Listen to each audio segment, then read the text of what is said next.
So I'm grateful to be here today at Rao Consultants to be able to meet with students and families and to connect with our colleagues, to share the various updates at Sheridan College and as well as what is changing in our sector and how to best support students. So very grateful for the support we have from Rao, how our students are able to map out their journey to study in Canada. How do you think the recent changes announced by the Canadian government will affect the students? Certainly, and we recognize that the changes that started back early in December and then now in January created a lot of anxiety for families. Students and their parents have been planning. They've been preparing, they've been practicing their English, they've been completing their results or their scores, and we know that Canada has become a very popular destination for students recently, and the federal government essentially recognized that we need controls and structure in place to be able to support students. So I know temporarily this has caused a lot of anxiety and concern over what the process will look like. There will be additional steps now for families to work with their counselors to make sure that they successfully go through the process. And the short term, it has caused delays. It's caused issues for students and families. In the long term, we're hopeful that this temporary pause, Canada will still be seen as an incredibly welcoming place and a place of opportunity for students.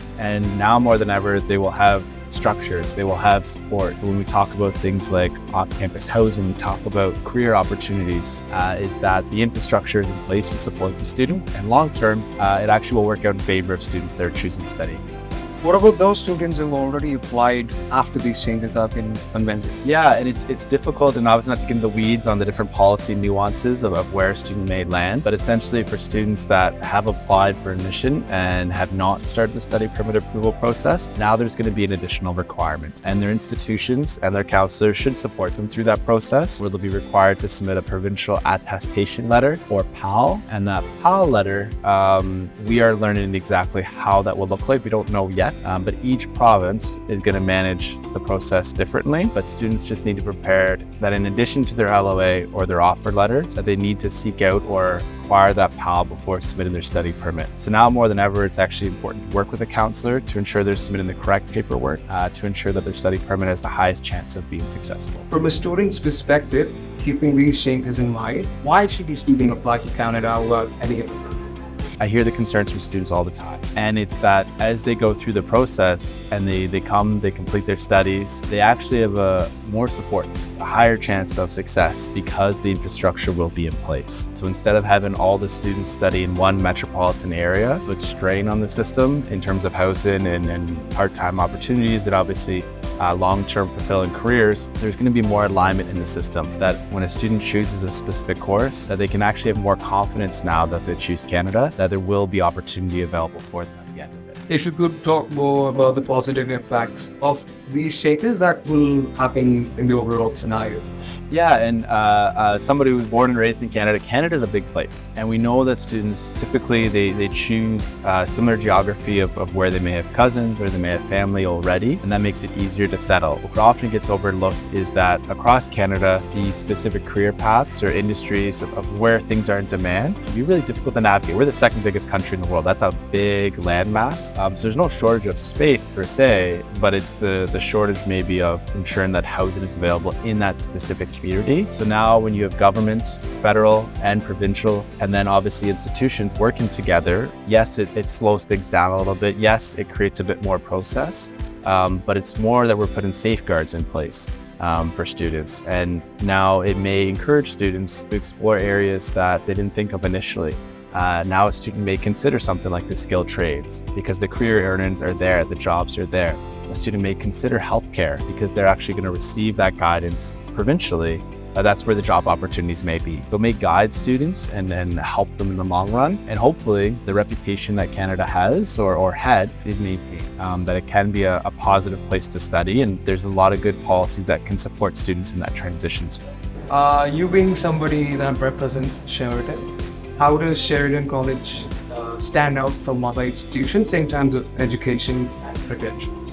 Yeah, so Sheridan College is recognized as being one of the leading public colleges in Canada across several fields. And what we're proud of is that Sheridan has never sacrificed quality, both in academics, but also student experience. I can reflect on my own experience as a student that I learned as much inside the classroom as I learned outside of the classroom, and that be in clubs, societies, on-campus employment, meeting with other staff and having mentorship opportunities while studying at my school. And we feel that sometimes that gets lost in things, that students may be focused on just the credential, just the piece of paper. There is much more to the student experience. And when we see students that are successful, the most successful students are those that are involved on campus. So it's something that we've always maintained across our Brampton, Mississauga, and Oakville campuses. And that's why we're fortunate we have the reputation we do. It's because students have a full experience and have wraparound student supports that allow them to move on and live fulfilling careers and fulfilling lives after.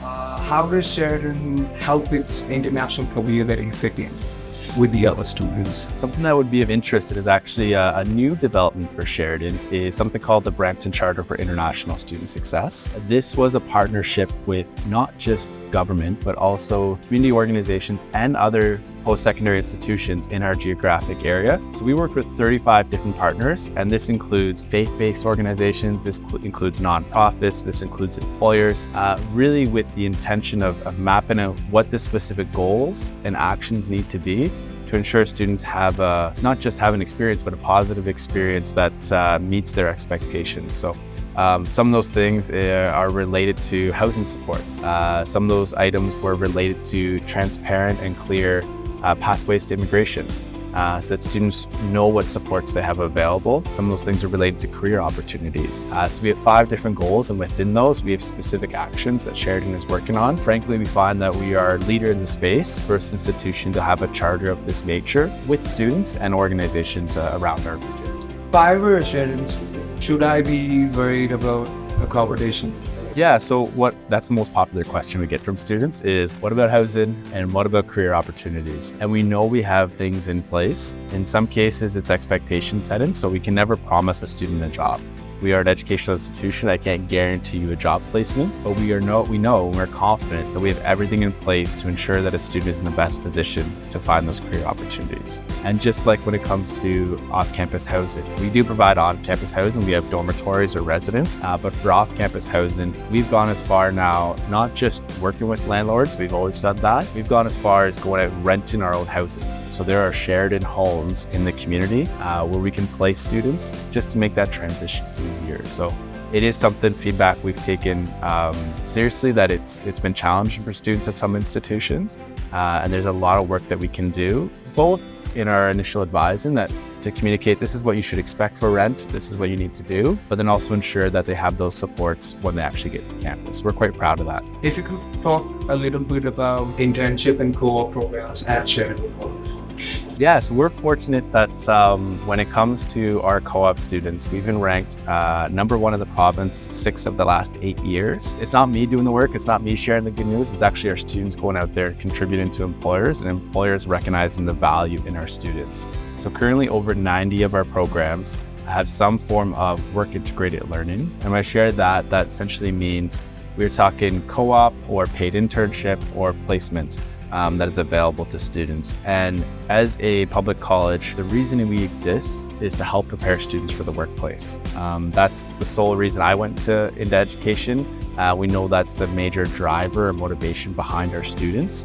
So having that embedded or integrated into the program, students have strong theoretical backgrounds, they have understandings of what industry is like, but then we're either bringing industry into the classroom or sending them out so they actually can get that Canadian work experience that will help them make the transition. So longer credentials, the 3, the 4-year programs across the board, essentially students will have that opportunity. And then for shorter credentials, it just depends, but it is quite often a student can have a placement or a co-op as part of their studies. Given that the number of challenges and steps to study in Canada has increased significantly, how can a student navigate through these challenges? Yeah, and I find with these policies and changes in policy, time is the student's friend, where reaching out early and staying engaged. This way you're ahead of the curve, you're not leaving things to last minute. So we're encouraging students that they should be applying for September or potentially January intakes. So in that way, they do have a reasonable window of time to complete all the steps. Part of that is obviously the PAL letter, the study permit, preparing your finances, But then accessing good counselors, like individuals at RAU, that day to day, this is what you practice, this is your expertise, and there's a lot of unknowns and a lot of changes. So connecting with a good counselor really puts you in the best position to navigate the process.